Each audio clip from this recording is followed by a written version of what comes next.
ही जाती है तो हॉस्पिटल का चक्कर नहीं है।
And that's why we've been studying in our class during English lectures.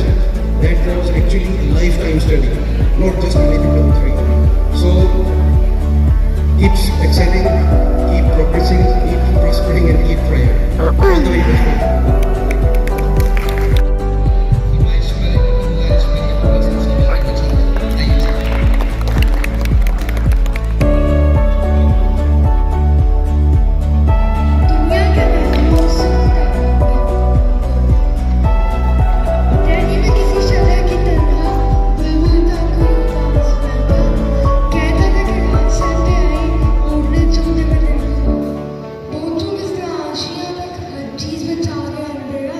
सुनकर बुलबुल की आह गुजारी, जुगनू को पासी से बोला, हाजिर हूँ मदद को जानो दिल से, गिरा हूँ अगर चिल्ल जरा सा, क्या गम है जो रात है अंधेरी, मेरा में रोशनी